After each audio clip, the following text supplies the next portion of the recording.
I think we'll get started. My name is Shauna McCabe, and I'm the director of the Art Gallery of Guelph, which is hosting the event tonight, and which is a talk with Zachary Logan, who's with me on screen here.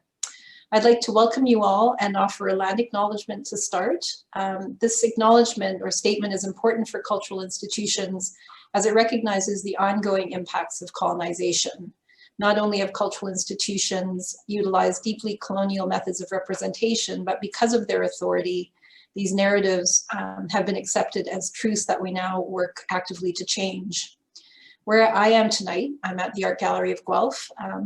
We're situated on treaty land that is steeped in rich Indigenous history and home to many First Nations, Inuit, and Métis people today. As we gather here tonight, we would like to acknowledge that the Art Gallery of Guelph resides on the ancestral lands of the Attawandaron people, and more recently, the treaty lands and territory of the Mississaugas of the Credit. We recognize the significance of the Dish with One Spoon covenant to this land and offer our respect to our Anishinaabe, Haudenosaunee, and Métis neighbors as we strive to strengthen our relationships with them. And typically, a land acknowledgement recognizes the traditional ownership of the lands on which an event is held. And as we're gathered virtually tonight, connected and yet physically dispersed across borders, it's also a good moment to reflect on the significance of place wherever we are and how the traditional lands that we reside in and move through inform our lives. We respect the significance of treaties that continue to affirm the sovereignty of Indigenous nations and recognize our responsibility for the stewardship of the lands on which we live, work, and create. Thank you all for joining us. I'm very pleased to welcome Zachary Logan, who is in Regina this evening, and also very pleased to welcome you all to the gallery. Actually, we open to the public today. And so you were actually able to come and see the exhibition, The Disappearing Sky, in person. We also have two other exhibitions, When We Breathe Together, which is hosted by the collective Decolonize This Place, as well as New Age Warriors, featuring the work of artist Catherine Blackburn, who is also based in Saskatchewan, actually. For those unfamiliar with the exhibitions, Zachary's work is actually on view with another artist in The Disappearing Sky. The exhibition also features the work of Baker Lake artist Ruth Koloriak. And so one of the reasons I wanted to put them together is because they are both known for kind of their distinct visual language that uses flowers, often flowers, but kind of flora and foliage. And they approach these very differently. So Ruth, we have drawings and textiles. These are from the Art Gallery of Guelph collection. And in these, she's using embroidery and pencil drawing to capture patterns of tundra ground cover, so the short-lived plants and flowers found in the north. Whereas Zachary's work on paper really verge on tapestries, so we still have that connection to textiles, and are for him a way of addressing the link between a queer identity, memory, and place. In both cases, the ground underfoot takes on allegorical dimensions. And tonight we'll speak with Zachary about the evolution of this imagery for him, from his focus on the male figure and his own body, to the work he is engaged in today that you'll see in the installation views. We are also working on a conversation with Ruth Koloriak, which we hope to share at a later date. A couple of details. We are using Zoom tonight, and the talk will be recorded. It is actually recording right now, just checking. And there will be an opportunity for questions, so you can actually put those in the chat, and we'd appreciate that. And just so you have a glimpse of the exhibition first, before Zach goes into his discussion of the evolution of his work, maybe we can move forward, Zach. We have some installation views just for you to get a sense of the installation and how things are paired. So here we have a work by Ruth as well as a small work by Zachary. Again, another pairing, the textile by Ruth Koloriak, as well as the drawing by Zach. And these two major pieces that are actually in our Claire story space, probably the longest work the biggest work by Zachary. You can sort of see what I mean by kind of tapestry-like, as well as the drawing on the wall that is extended up the wall on the wall surface itself. And this pairing, you'll see a close-up image of the small textile on the right, as well as Zach's work here. So we will return to these after Zach talks about his work. So I will turn it over to you now, Zachary. Great. Thank you, Shauna, and thank you for inviting me to do this talk and for working on this wonderful exhibition with me. So I thought it was probably smart to go back quite a ways and talk a little bit about the history of my work from, basically from my master's or a little bit before, as it pertains to the work that I'm doing now.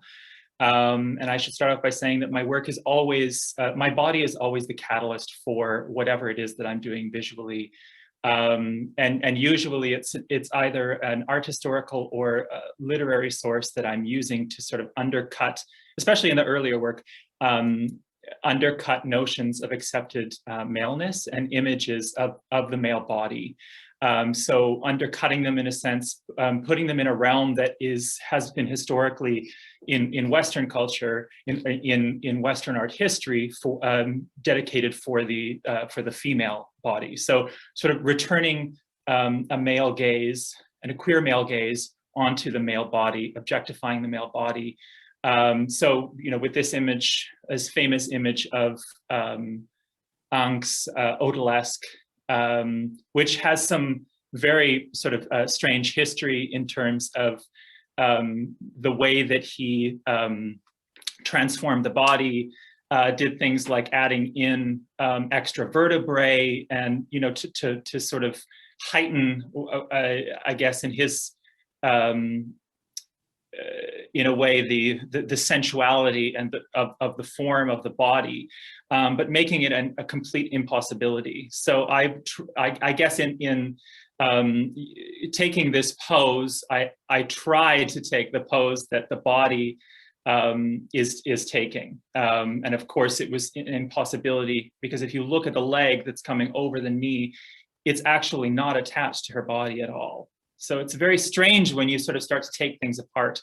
And I was only really able to do that when I was able to actually see the work in person. So we're going to rewind a little bit as we go forward with an image from my undergraduate work. So, or actually in between my undergrad. So I was working with someone who I consider a dear friend now. She was an educator of mine, Alison Norland, and this was a series of works that we had developed together. So in my undergrad, Alison taught me, and post-undergrad, we paired up together for an exhibition at the Mendel Art Gallery, which is now the Ramey Modern. And they had this wonderful program called Artist by Artist, where they would pair an emerging artist with an established artist and create a body of work together, or however the artists wanted to work at it. So essentially, Alison sort of curated my work. And at the time, I was really interested in homoerotic and queer illustration, so historical illustration, primarily from anywhere from the 1930s to the 1980s, and a major figure there would be Tom of Finland. And so in this series of works and works that came before, I was always using images of other men. So from whatever ubiquitous sources I could find, the internet pornographic images, or old daguerreotypes, tintypes of men together. But in an effort to create these sort of queer worlds and revision art historical and literary sources. So of course, this is the famous scene from Gulliver's Travels, where the Lilliputians, Laputians are covering his, or tying him down, covering his body. And of course, I'm reimagining that as an image of like an erotic image. So fast forward to my master's and post-master's, it also was Alison Norland who had suggested, I was using these images of other men's bodies, and I don't think that they necessarily had an issue with that sort of objectification and that the use of images, but they made the suggestion, Alison in particular, that I might want to turn that lens upon myself, upon my own body. And it was a really smart suggestion, and I'm very happy that I sort of let go of my my desire not to jump into that, because I think what it did was it made the work a lot closer. I had to really consider how it was I was positioning my body, and what I was saying became a lot more psychologically close, and I think also perhaps more interesting because it was my own body. So right out of my master's, I had a really great opportunity to show my work in Paris. And this was the first time that I had, ever seen a large body of the historical works that I was using for source material. So up until this point, I had gone to New York once before my master's, during my undergrad. And I had seen quite a bit there, but the work that I was really looking at this time was neoclassical and romantic works. And so when I went to Paris, I should also mention that this exhibition almost got shut down. So the nudity, and I think it had something to do with the fact that it was a contemporary body, because there are nudes everywhere in Paris. It almost got shut down by the police, and they basically the gallery refused to change anything, take anything out of the window. So that was rather interesting to me. And the works. So this is another shot from inside the exhibition. So again, this is all my master's work. So. As I said earlier, undercutting notions of accepted images of male bodies. Also, so that includes one of the interests I had in the depiction of the male body was in relation to Catholic images of saint and Christ figures, which have this strange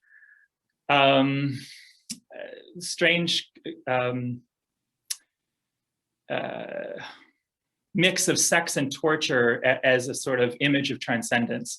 And that really interested me. And so, fast forward here to actually seeing the work and the physical scale of the work was just confounding to me. So the fact that I had just been looking at these images through text prompted me to want to actually go back and research the work in person, because that physical experience was so important to me.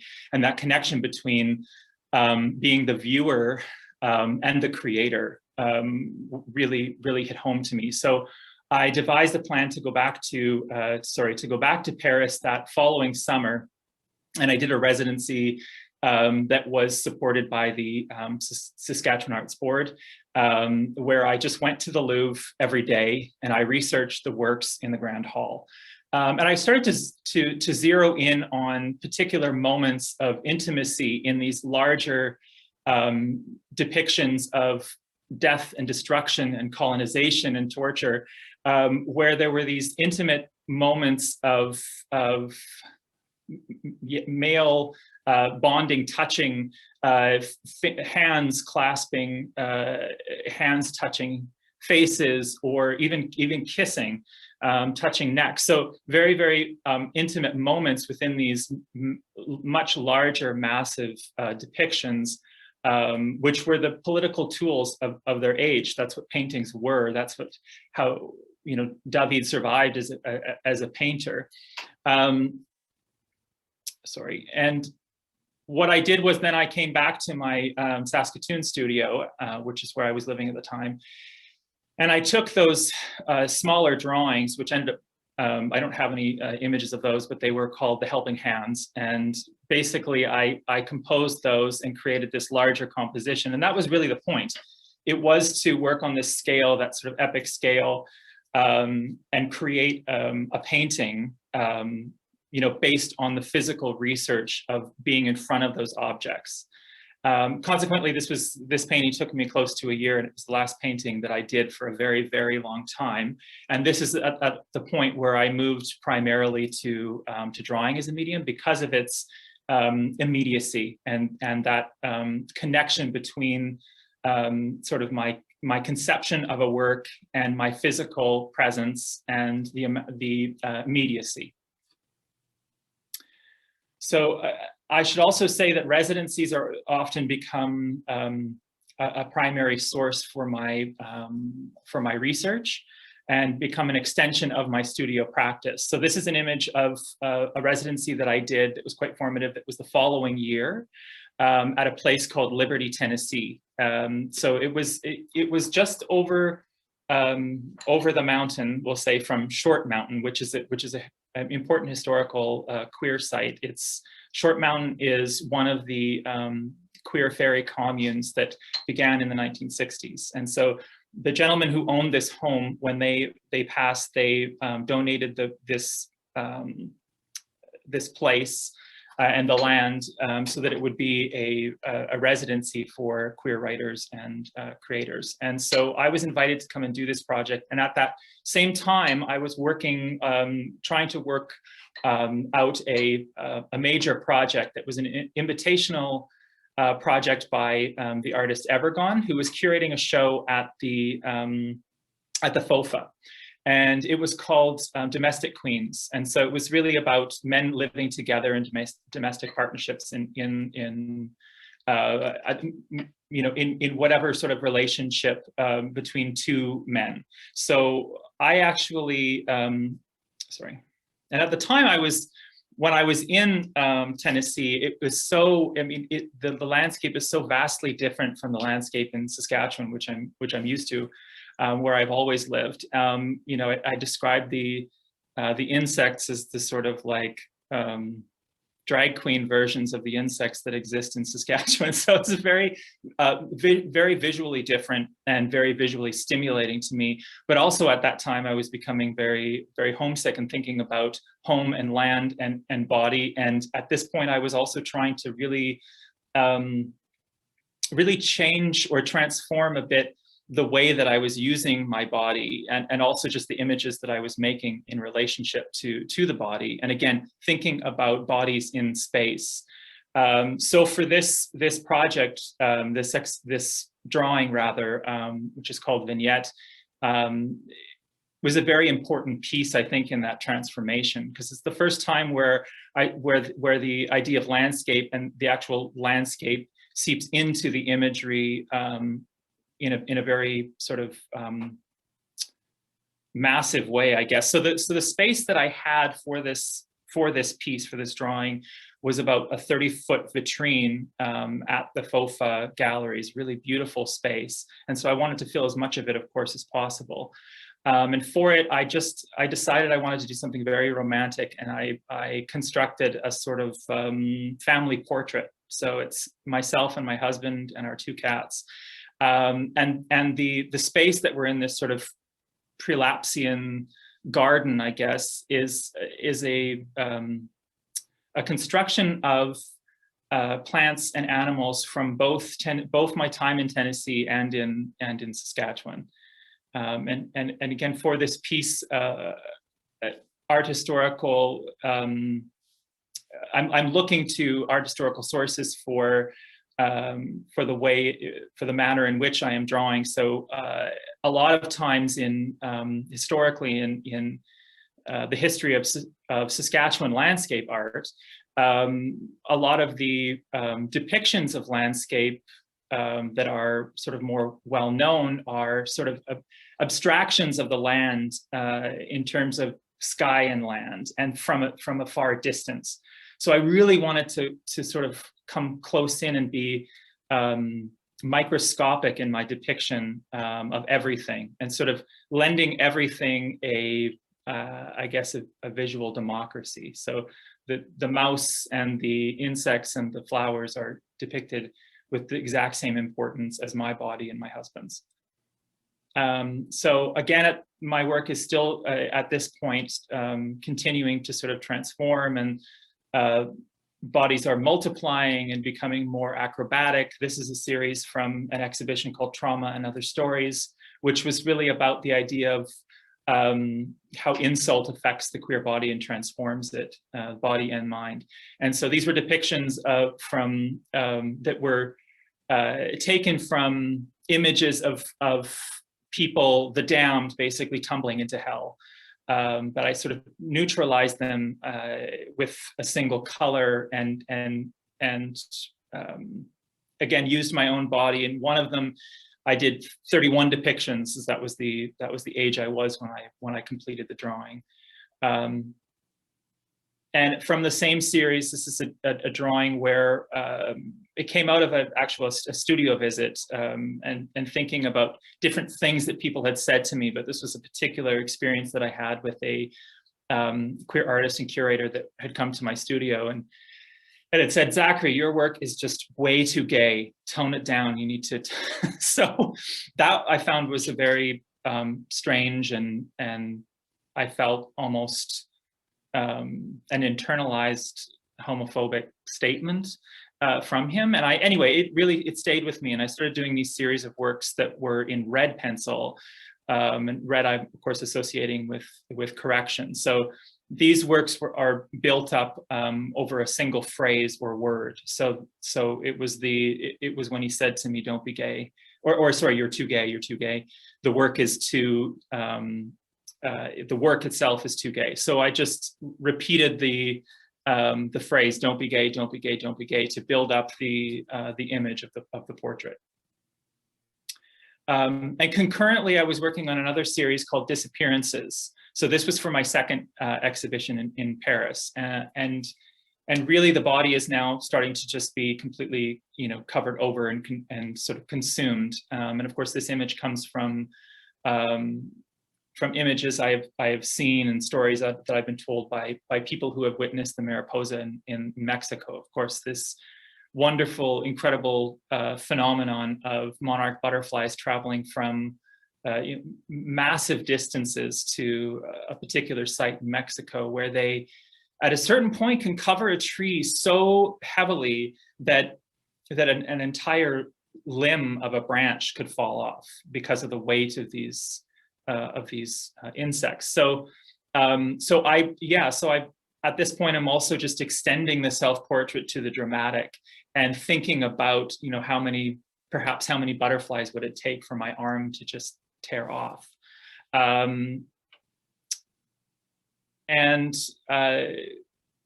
Continuing in that vein, I the following year did a residency in Vienna that was also really formative. And I started researching certain works that I was seeing. Two characters, I guess, historical characters that became very important to me within that research were the Wilde man and the Green man. And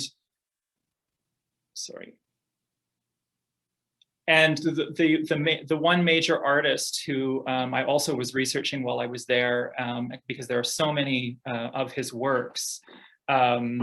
He was a court painter for the Habsburgs when he was alive, is Arcimboldo, who to me, I knew about his work previously, but I hadn't seen the work in person.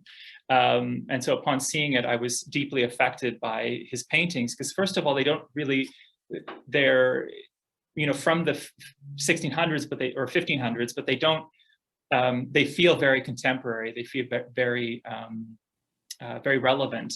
And so in my research while I was there, I ended up doing a project called Wilderness Tips. And I did my own sort of iteration of the style in which Arcimboldo worked, in which he sort of compiled different elements of plant and animal and inanimate object to create portraits, which he became very famous for.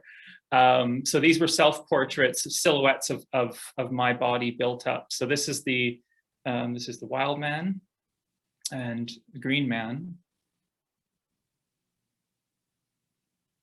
And another character that that I encountered as well is a character of the character Leshy, who is a Eastern European character similar to the Wild Man and the Green Man. And for me, I should also say again that both of these characters are interesting to me because of their location in the psyche and their and sort of their location as outsiders. So for me, they are in a contemporary sense very queer, but they're also about land and about ecology. And this character in particular, because Leshy is a little even more ambiguous in his relationship to humans, is he is a protector of the forest from humans. So for example, if you were to cut down a tree, Leshy would harm you for that act. So in a way, he's like an ecological character, or a character who's concerned with the ecology of the forest. So I found him to be also, or this character to also be very interesting. And so then this is actually an image of a very recent work from my current exhibition that is still on in London, called Tales from the Bone Garden. So it's another iteration of the Wild Man that is more closely linked to an artist named Martin Schungauer, who did mostly, I believe they are etchings of this sort of furry man. And then like there's a continual transformation and sort of relationship shift to these animals and the landscape around me. So for instance, on the one self-portrait with all of the birds perching, that was from a series called Feeding Series. So this is Wild Man 5 from Feeding Series. And in it, there's just this sort of switch in the action. So instead of going to a park to feed birds, I'm the one being fed by the birds. So they all have insects or berries or whatnot in their mouth, and they're coming to feed me. So it's just this like shift in relationship. And then also I use the Wild Man to talk about adornment and concealment as well. And I'm usually integrating plant and animal life into my hair, into my beard, sort of creating these sort of crowns, cornucopias out of my head and face.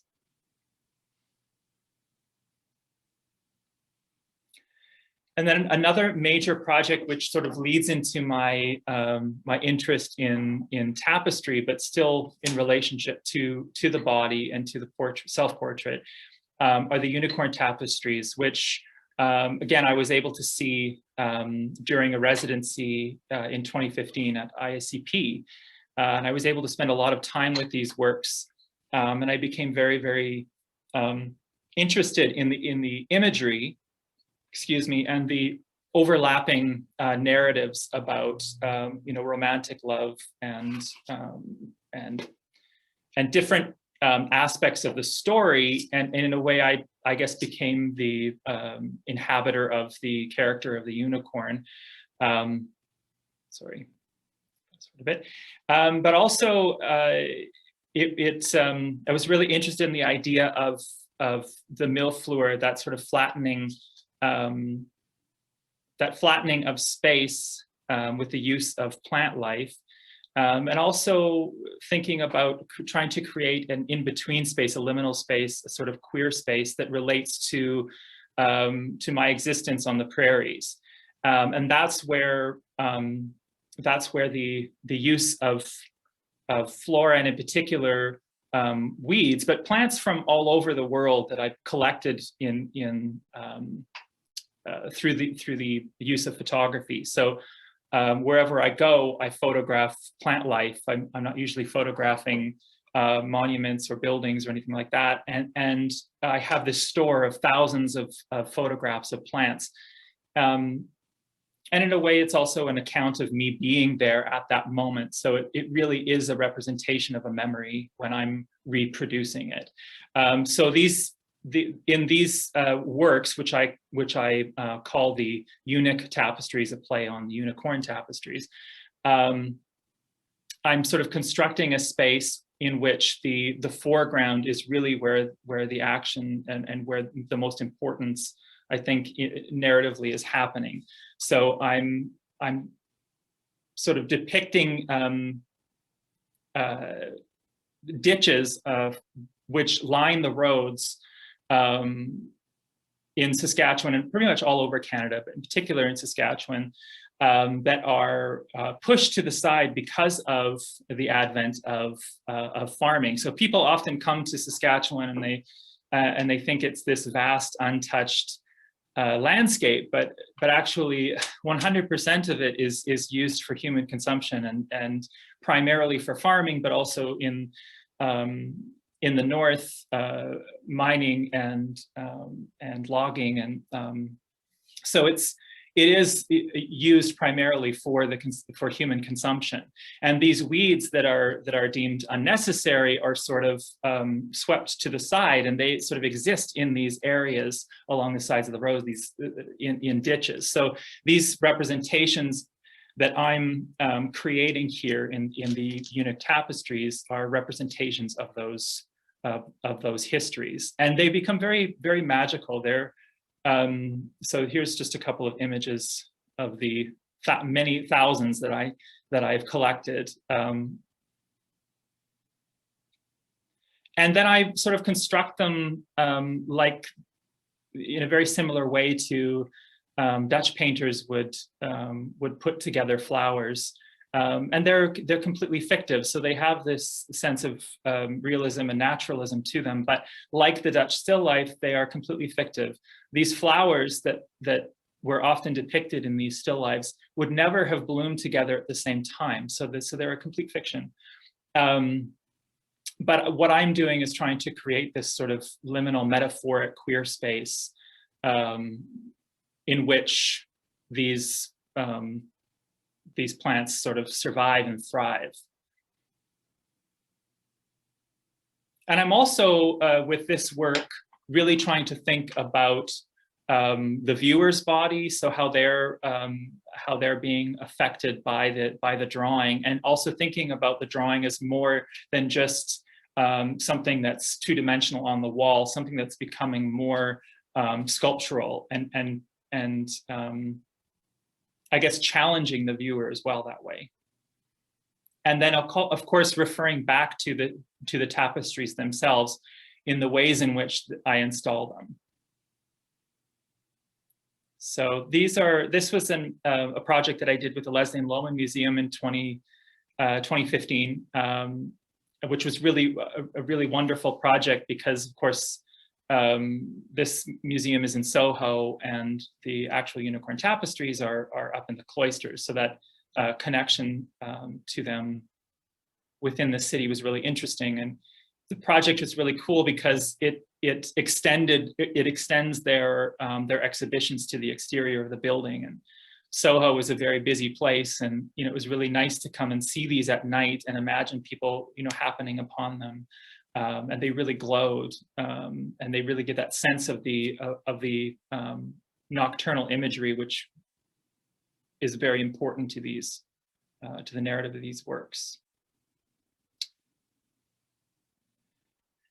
And another major project that really relates to the work in the exhibition and my interest in tapestries and creating using space in different ways is the work of Mary Delaney. So this is an installation of Pool 2 after Mary Delaney that was in a really great show at the Textiles Museum of Canada back in 2016 called Gardens Real and Imagined. And I encountered Mary Delaney, who is this remarkable artist from the 17th century, a paper collagist, basically, or I guess the paper mosaic is what she is considered that she works in, but I would call them collages because at certain times she actually adds in bits of plant material. So they really are collage in the fullest sense of that term. So I just, by chance, I was at the British Museum for an exhibition. I was in London for an exhibition of my own work, and I went to the British Museum, and I just found these in a room, two very small botanicals, and I became completely enthralled by them. The rest of the world just sort of melted away. And so then I went back to the bookshop and found a book about Delaney's work, and I had no knowledge of her previously. So just a very quick background on her. She's started doing these botanical works at the age of 72. And by the time she died at the age of 88, she had done over 1,000 of them. And they're very, very tiny. And some of them have, upwards of hundreds of individual pieces of paper that create these botanicals. And they're very dimensional. She had to hand dye, hand cut all of this. So for me, there's so many reasons my interest in her practice, in her work. Also the backgrounds, these black backgrounds became very important to the Pool series. And this is actually the same drawing, Pool 2, that was used for the set design for how to transcend a happy marriage, which was a play that was done at the Lincoln Center. So it was really phenomenal to see this work, which was already a fairly large drawing, enlarged to, I think it was 22 by 66 feet or something like that. So it was really quite wonderful to see that. And this is the stage. And actually, Marissa Tomei starred in the production. So it was really a lovely project. But again, it gave me more ideas of a continuing transformation of form and thinking about drawing as drawing, but also as sculpture. And then I just shared this image as well. It's called Levitate, Wreath 3 after Mary Delaney, where this sort of language of both of those series sort of converges. So this was for an exhibition I did in 2016 in London called Wreath. And then this project is, this was a project that was invitational project to create a major work that was in response to the centenary of Tom Thompson's death. So I was invited by the McMichael, by then Chief Curator Sarah Stanners, to do a piece that was in response to his death. And it was a very interesting project because there are so many, he's an interesting person to sort of delve into and research in terms of his life and the circumstances regarding his death. Because there are so many, there's such a mythology built around him. And so I was invited to stay at the Tom Thompson Shack, which is on the site of the McMichael, and create this work. So this is also from the Pool series, but I used the medium of painting. And I used the same materials that Tom would have used. So the wood panel, of course, just on a much larger scale. So this is has a long title, and I'll see if I can remember it. Actually, you know what? We don't have time. We'll keep going. So here, this is just an image of me working in the studio, and I just used for this piece the plants, particular weeds that were being torn up by the groundsman here at the McMichael, and I just collected all those weeds and I used them as the plant life for this. And another major project, which is still sort of ongoing, is a collaborative work, an exhibition with the New York-based painter Ross Bleckner, who also works a lot with flora and with the body. And with abstraction, and the work is vastly different from mine, but we have a lot of sort of interconnecting and overlapping themes in our work.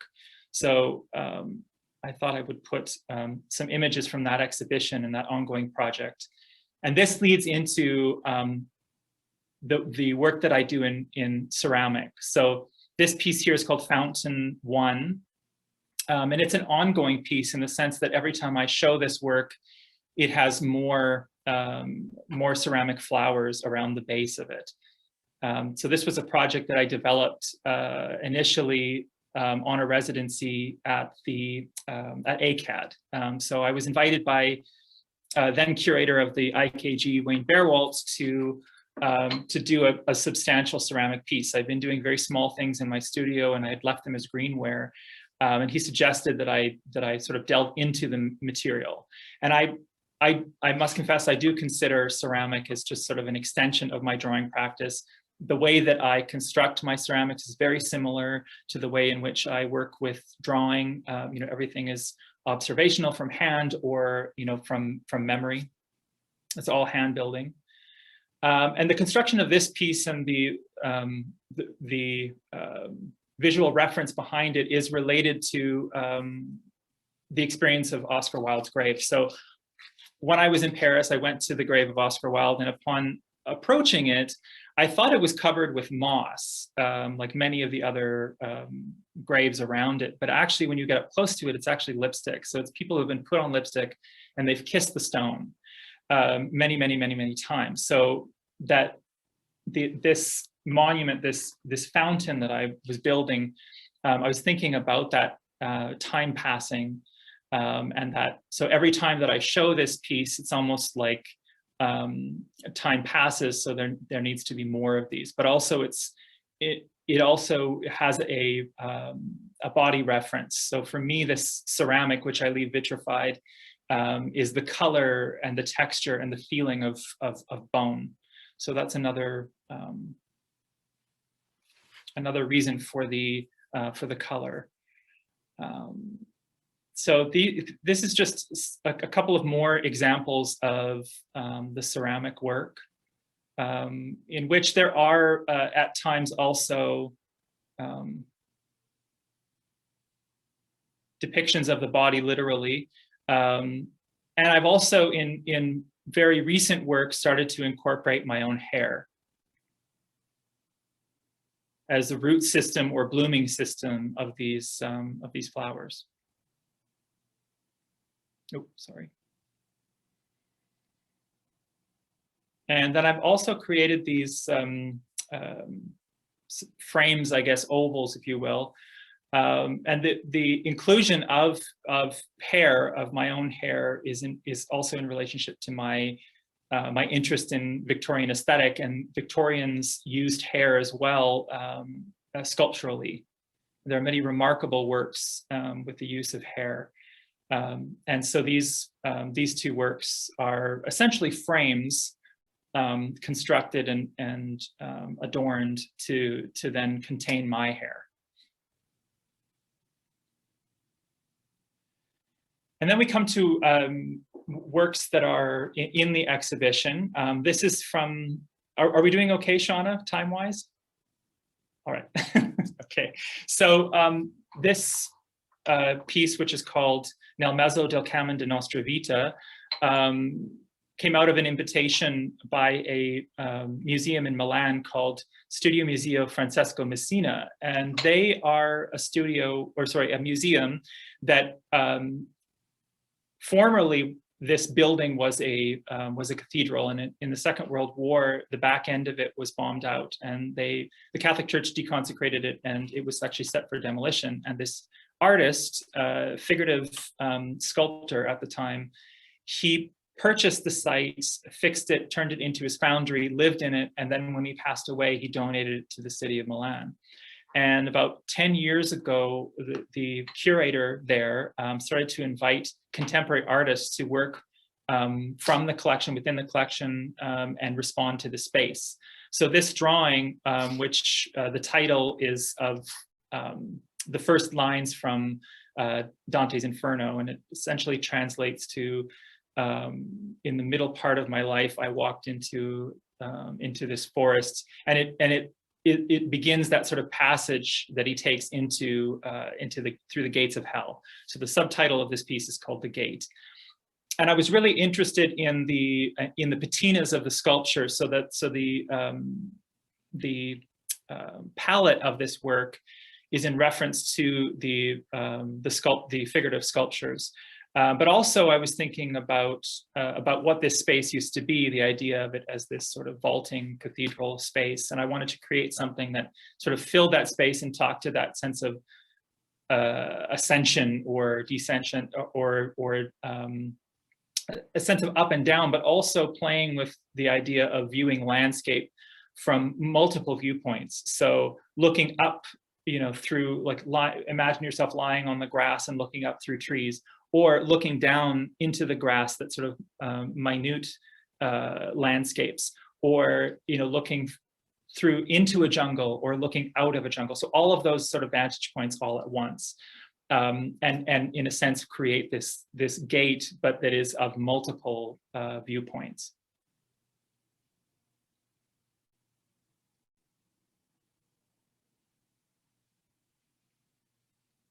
And up until right now, I'm currently working on a piece that will be quite a bit larger than this, but this is the largest drawing that I've done to date, and it is 33 feet long. And in constructing it, I only had so much space in my studio. I had to build it I had to draw it in 3 separate sections and then sew it together when I was in Milan. So it is sewn together with every time I show the piece. And then a related project, this was a invitational project to be a collateral project of the Venice Biennale in 2019, called Esta Selva Selvaggia, which again is about different, you know, this piece is constructed around the idea of the landscape from different vantage points. But because I knew this piece was particularly constructed for Venice, I focused on the plant life that's in the waters, in the canals.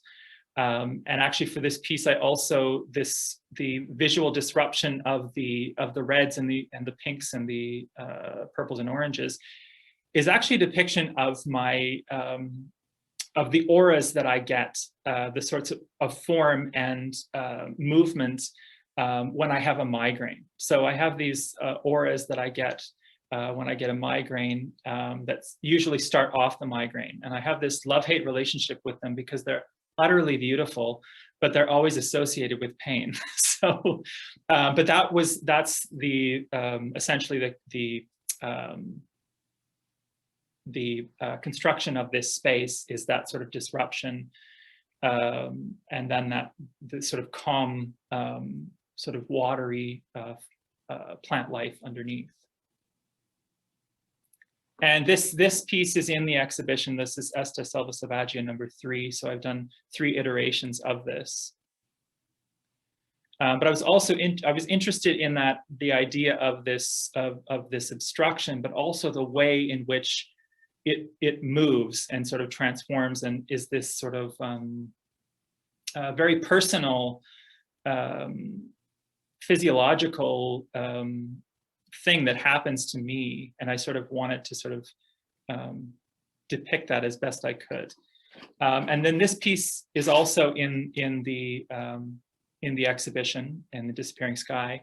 And it's called Bruising One. And this was done at the beginning to middle of the pandemic during the lockdown. And of course, I, like everyone, was affected by it, and my work was sort of transformed and affected by it as well. And this really is about the depiction of the passing of time in a way. And it's the idea of a bruise, which goes from black to purples to blues back into sort of regular skin tone. And I use these dead flowers that I was collecting on my way to and from my studio in the back alleys here in Regina. So it's, again, these works are completely autobiographical. They're completely, entirely of my body, but they're also land. And I guess as a political statement, I would say I don't see a separation between land and body. Body is land. We are just one aspect of the landscape.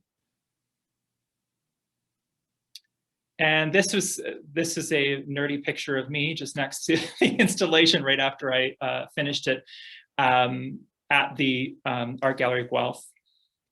So when you go, or if you can go, if you are in Guelph, this is sort of climbing the wall. And again, it I think is in reference to that same sort of forms, I guess, that I experience. And more work from the exhibition.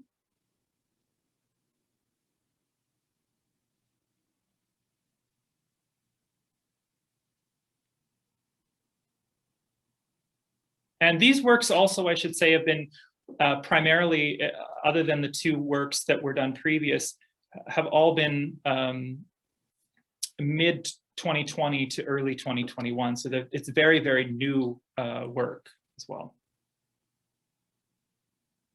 And that is the end of my presentation, the first part.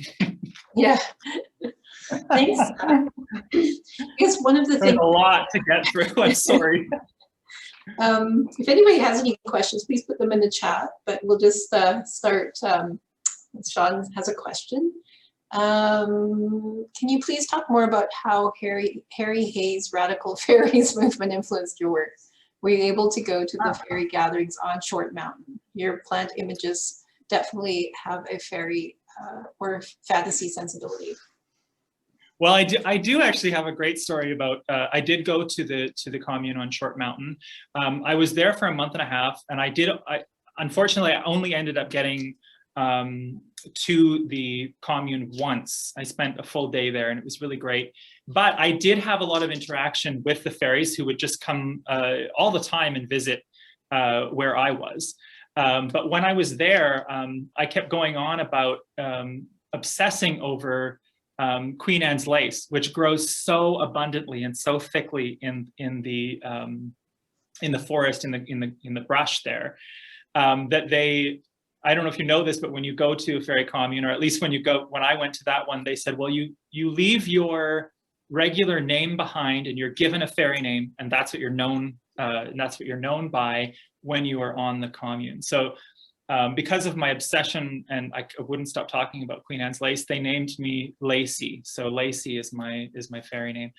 And I did a drawing there that was based on that name and the flower. But yeah, I mean, that particular residency in Tennessee was very transformative, and I didn't know a lot of the history of Short Mountain before I went, but I do know, quite a bit more now. And yeah, I would say there's a bit of a fairy queer sensibility to the work and to the flowers. I don't know if I answered the question, but.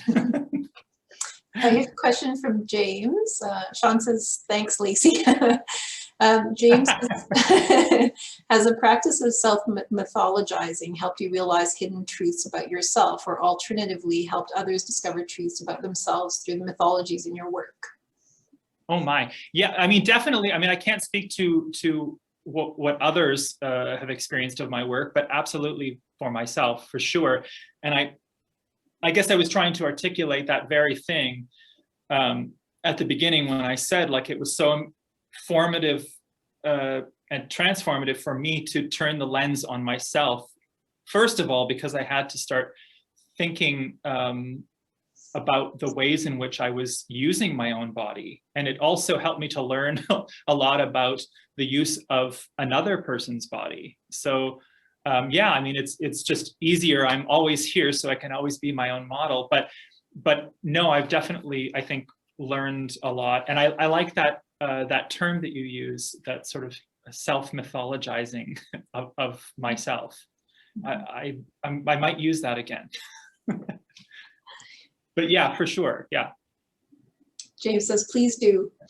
Do you want to just go through? We have some more install shots that are. And sure, yeah. As well as just, I think we could look at kind of this question of, you've been working on situating your work, particularly recently in site-specific contexts and in relationship to other like historical objects. But in this case, we've got, a living Inuit artist whose work is in our collection. So it's a very different thing. And one of the things I always think about 2-person or 3-person exhibitions is you know, at their best, they really illuminate aspects of each artist's work in relationship to the other. So if we go back to, you know, the images we looked at the very beginning, and now we have a few more. This is the small work that you just saw on the wall of Zachary's. This is the textile or tapestry embroidery on felt called Tundra. So again, with Ruth's work, it is very much about ground cover. So the surfaces of the land and different colors of plants that develop. And then if you want to move forward. Sure. So here are those two works again. And this is the small work on the wall. So she actually does add figures into the textiles as well. And lots of different kind of dynamic. Also, one of the things that to remember, and you never mentioned the word pastel. Oh my goodness, I'm sorry. In your talk. So, you know, one of the things that, you know, when we talk about the drawing and well, the materials of both. So we've got a thread on the one hand here, and then in Zachary's work, there's pastel, but also pencil. So, using those basically to create these patterns that we're seeing in the different work. Mm-hmm. Yeah, well, in relationship to this particular instance and this connection between my work and Ruth's work, I to be honest, I know now that I'm familiar with her work, that I have seen it. I'm pretty sure I saw it recently, actually, at the WAG in Winnipeg, but I was unfamiliar with her work before you showed me several of them when we were discussing this this project. And yeah, it's a very different thing to work from the collection or work from objects of people who have passed versus someone who is alive, who is working, and who may be doing a similar thing or something that has an overlap. But for me, it's in part it's the with Ruth's work, it's the skill, the connection between the body and the materials that's very interesting to me, and also the depiction of the landscape. So the ways in which she's sort of using color and patterning to create dimensionality and flatness is something that I'm interested in and I'm striving for right now in the work that I'm doing. So it was just, it just felt so perfect once I saw the work and the works that were in the collection that were, it was just such a beautiful occurrence. I think we went through very many permutations of what this could look like, what this could be partnered with. So it worked out well. Right. And I do really like the idea, like I was, in relationship to the project that I had done in Milan, I really wanted to do more of that, and also the work that I've done and the collaborative works, but also the two-person exhibition that I did with Ross. I always find that I agree with what you were saying about you know, a two-person show or a group show helps to illuminate things about both artists or all of the artists' work, because of the relationship that's created. I think we have one more pairing there. Do you want to? Yes. Let's just move. So this is it this one? Yeah. Oh, did I go here? No, yeah. Okay. This and then, yeah, I think there's kind of a close-up of that. Yes. Yeah, so you get a close-up of the textile again. Okay, we have a couple of questions here. One is from Megan. Thanks so much for your thorough and enriching artist talk. It was really lovely to see the evolution of your artwork. I'm interested in your artistic choice to use black backgrounds and paper in your pool series. While it appears to be a direct visual translation inspired by Mary Delaney's botanical collages, does the void-like darkness relate somehow to a queer liminality, or instead does the black background allow for floating compositional inventiveness, which could directly extend to queer world making? Good question. Good question. Yeah, very good question. Very good question. And yeah, and yes, I think that in terms of the use of the black and even just the title pool, I guess suggests water, suggests depth, suggests like a sort of multi-sensory experience. I think oftentimes about nocturnal imagery as well, because of what happens in human eyes when our eyes adjust to the darkness. We don't see everything. We don't have great night vision. So there's a lot of sort of possibility in that sort of darkness, or that sort of in between space. So I think that is part of what I was so affected by when it came to Delaney's work. Now, not all of her works have this black background, but I would say about 90 to 95% do. And I know it was a way in which she used it compositionally to illuminate the singular botanical pieces that she was making, so that every sort of crisp line and every color was sort of really beautifully presented on that black surface. But for me, it became a lot more about not just that, I wanted to populate it with many flowers. And also something that I don't often talk about, but is important to the work, is how we sort of utilize or use flowers in a metaphoric, in a emotive, emotional way.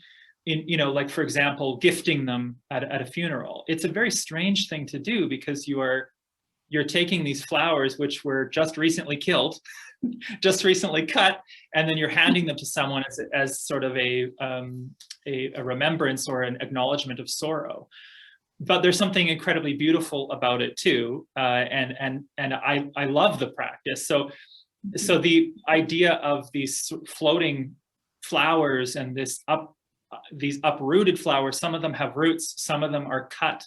So some of them suggest intention, some of them, well, probably all of them suggest intention or some form of like human intervention. And they become little bodies, each one of them, I think, as well, floating in this sort of, compositional space. And then they sort of, the way that, depending as well on how they're installed, can suggest a pool in a different kind of way as well. So if they pool onto the floor and come out onto the ground, the way that I install them from time to time, it's sort of the meanings potentially slightly shift. But yeah, that idea of blackness and of night and of this sort of vacuum is definitely a nod to queer space. Absolutely. Thanks, Megan. Do you want to move forward in the images? Yes. That gives you another sense of perspective in the space. Yeah. And then I think we have another set. Yes. Yeah, so it's just the final set. These are the two images you encounter first when you walk into the gallery right now in the entrance area by Ruth. And these are drawings, and whereas the other pieces we have of hers are textiles. So you can see she's capturing that kind of the ground cover again in the background. And then we have two of your works, I think, as well. Is this the last? No, Yeah. There's a couple more, yeah. Okay. So just these two. I wanted to sort of just look at the, one of the, when I was directing the Textile Museum when that exhibition, Bliss, Gardens Real and Imagined, was installed, and I had recommended that work for the installation. And in relationship to, this piece and what's the final, or the other, the pieces that are also rolled, right, that have the element that's rolled in them, like the pool work, how it sort of flows onto the floor. Just thinking about, it does give it this sense of, depth and form by doing that. And even in Ruth's drawing, we have that sense of like depth as well. And I'm wondering if you want to touch on, you mentioned this idea of three-dimensionality that you're trying to achieve in a two-dimensional form. So do you want to talk about that a bit more? Sure. I also, I guess I should say that, one of the things that appeals to me the most about drawing is that how that connection for me to the body, that physical connection, I can be working on, like, for instance, the Nelmezzo do Camin drawing. When I was doing that drawing, I was on a pretty heavy time restraint, and but this happens, quite often. But in particular, it happened with that piece where I would be working on the surface so much for so long that my fingertips are all bleeding. So I have to actually force myself to stop and let a callus grow over. But my DNA is all throughout those drawings. But just to illustrate that sort of that connection to the body and the material, like there's nothing between me and the pastel. And for me, that sort of that connection to the body is the connection to the brain, to the idea as it's sort of transposing onto the drawing or onto the paper. So the paper becomes a skin, a second body. So it's very, very, I don't know, I feel like I feel very like these drawings are incredibly physical objects, even though when people look at them, they, their first inclination, well, hopefully is not to go up and touch them. Maybe the way they might go up and touch, say, one of Francesco Messina's sculptures, right? With the patinas on them. Of course, they know what the material is and they know what might happen. With this, it's a little less. So it's connection to my own body, but also wanting to think about and affect the body of the viewer as well. So that just that extra bit of physicality to the drawing, I think just, way transforms it a little bit and makes it more, one more able to imagine themselves enveloped by it. So I'm really interested in scale shift too. So I'm interested in very small scale works. Of course, in this exhibition, most of the work is much larger. So that idea of imagining walking into the drawing is something that I'm interested in as well. But also this one, the slide that's up right now, this drawing is called Groundwater. So I'm also thinking about actual physical changes, of the land. So yeah, I think that's in terms of the sculptural qualities of these works, and having them, like the one Nel Mezzo do Camin de Nostra Vita, which is stretched out onto the floor, and the subtitle of it is The Gate. So I really am wanting one to think about walking into it without actually walking into it. Yes. On that note, on materials and how sensitive they are, Dorothy has asked, I'm curious as to how you deal with storing your artwork. Yes, well, it's actually not as odious as one might imagine. And that's because I am able to roll them and store them quite safely using a paper called glassine, or some people call it glycine. It's a protective paper that's archival, and it's often, I think I countered it the first time in photography, but it's used to to be placed between photographs or other paper objects. And so I just started buying it in bulk in very large rolls, and I cover the entire surface of my pastel, and then I roll them up actually rather tightly. Not too tight, but just tight enough. And then I put them in sonotubes, and that's how I ship them all over the world. And they generally have very little, if any, need for touch-ups or fixing. Just I've sort of, it's become something that I'm quite good at by now. But that's primarily how I store my works as well. And a lot of people, and I get it too, before I worked with pastel, I had no idea. But pastel is rather resilient. It's quite hardy, and I don't fix any of my drawings. So large, small, any of them, because fixing them really kills the surface. For the way that I work with pastel, the surfaces are rather velvety and rich, and have a particularity to their surface when you see them in person, and that is incredibly important to me. Mm-hmm. So fixing them would crystallize them, and it just sort of makes them, I don't know another word to use to describe it, crunchy. And so the glassine, though, is my saving grace, really, and the PVC tubing. One thing I will say is you really do need to see them in person as well, just to see that texture on the surface and how soft, the pastel is, but also to see the mark making, right? Like whether it's the drawings or the pastel surface or the drawing on the wall, just to kind of get a sense of the marks themselves that you use to create these compositions. Also, in relation to, I'll just add to that, in relation to Ruth's work, the incredibly delicate use of the thread to create each individual leaf and each individual line in those leaves is breathtaking. So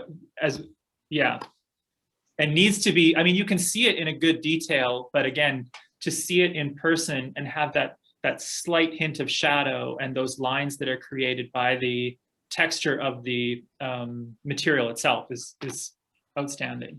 Mm-hmm. Paige asked, what was the thought process behind the work unraveling onto a plinth rather than onto a floor? Well, I think it was twofold. It was for its own protection, because it is a smaller work. I find that the longer work, the more sort of dramatic work, you sort of see that immediately. But also, I like the location of this piece higher up on the wall, so I wanted the roll. So it basically is a question of the room. If it were in a different space, and hung in a different iteration, it might not have that plinth. However, I do like that it does have the plinth. I think it works quite nice. Mm-hmm. I'm also sorry. No, go ahead. Go ahead. I was just going to say, I'm really happy to see my work hung in many different ways. So the way that that Nel Mezzo is hung in Milan is vastly different to the way that it's been hung in many other iterations, including at the Art Gallery at Guelph. So I always just let the work be sort of curated in a way by the space in which it's in. You sort of have to respond to the space. You can't be too tied to one way of installing, especially with the works that I do. So I love seeing them in different contexts and hung in vastly different ways. And even you've hung them vertically and horizontally. Yes. The same work can appear in different orientations, which is interesting. My last question has to do with going back to just the relationship of the land and the body. One of the things that interesting when you look at all of the plants you're working with, they're not cultivated flowers, right? They're weeds, basically, in many cases. I know that's an interest of yours, and I just wondered if you wanted to talk about how what you're thinking about the relationship of that image to queerness. Yes, absolutely. And I actually have, I knew that you were going to ask me this, and I have a quote. So I don't generally tend to like reading off quotes, but this one is quite succinct, and I like the way that I worded it. So I'm just going to read this out as a response, if that's all right. Mm-hmm. Yes, absolutely. Okay, so I see parallels in the language we as a society use to articulate plants with the ways in which we define and restrict ourselves and those around us socially and sexually. Why is a weed? Because it is deemed so by human interest, because that particular plant has no use for human consumption. However, the plant itself has within it a rich history of existence outside human expectations. Plants are helpful, consumable, and beautiful, or they are harmful, invasive, and noxious, flowers or weeds. Similarly to the long history of the resistance to diverse expressions of sexuality, a human binary of right and wrong. In my drawings, I create dense compositions of plant life, often composed as realistic looking spaces, focusing on ditch-like backgrounds. But again, they're as I said earlier, they're fictive. So it's that basically is primarily my reason when it comes to weeds. So they become this representation of body in a way, right? But they're a representation of this sort of history of the language in which humans use to talk about them. And I always find it quite ironic when humans talk about plants as invasive, like, excuse me? And in particular, the type of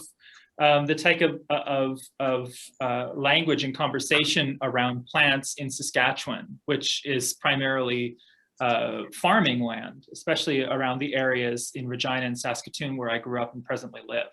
Mm-hmm. So those conversations are rather interesting and strange. Mm-hmm. There was one more comment on the plinth, saying the plinth also contributes to a nod to or reference to minimalist. Mm-hmm. Yeah, and actually, the drawing itself is kind of like a minimal column. Yeah, minimalist. It's rather maximal in terms of its image. Mm-hmm. And it's actually, I should also say, this one is two pieces of paper that are sewn together. Mm-hmm. So I've drawn it in a way where you can't, unless you're really up close, you can't see the sewing marks. But it is sort of sewn together, and there is definitely in its construction is very minimal. Yeah. Mm-hmm.